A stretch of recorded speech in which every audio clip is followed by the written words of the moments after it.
The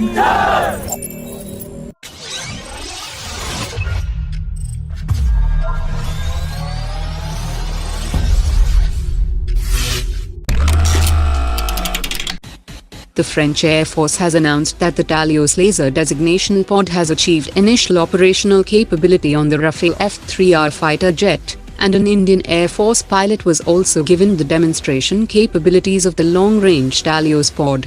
The Indian Air Force currently operates the Israeli Lightning Target Acquisition System on the Jaguar strike aircraft Mirage 2000 and the Su-30. The Indian Air Force will receive the Hammer systems by the end of this month, and if India selects the Talios pod, it will allow the Indian Air Force to dominate all its adversaries in the optronics sector, and will prove effective in delivering the laser-guided systems with higher precision.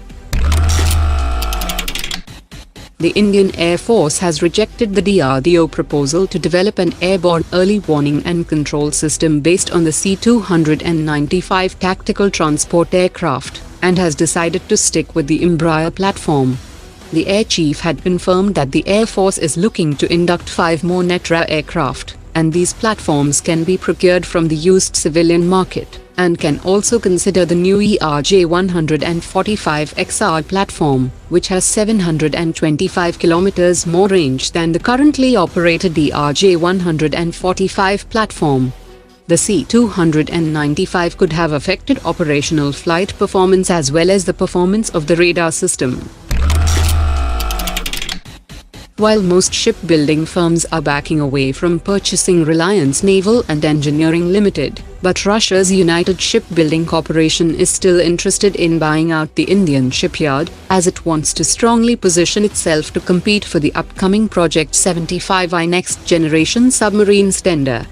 The PPWAF shipyard of Reliance Naval and Engineering Limited has a defense shipbuilding license and world-class infrastructure, including a dry dock that can accommodate an aircraft carrier, and interestingly, Russia has already offered the design of its Storm nuclear-powered aircraft carrier to the Indian Navy for its 3rd aircraft carrier program.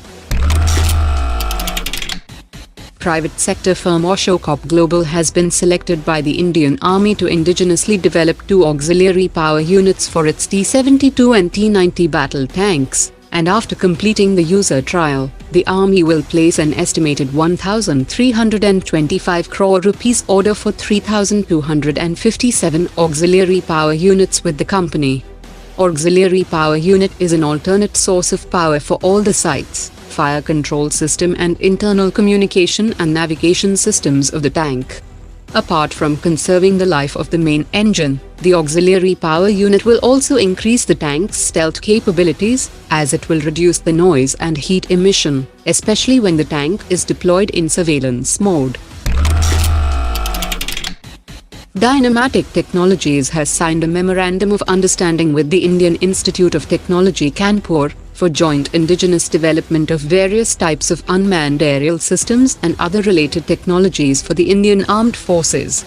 The jointly developed products under this collaboration would substitute the currently imported unmanned aerial vehicles with superior indigenous technology that would enable self-reliance at a reduced cost.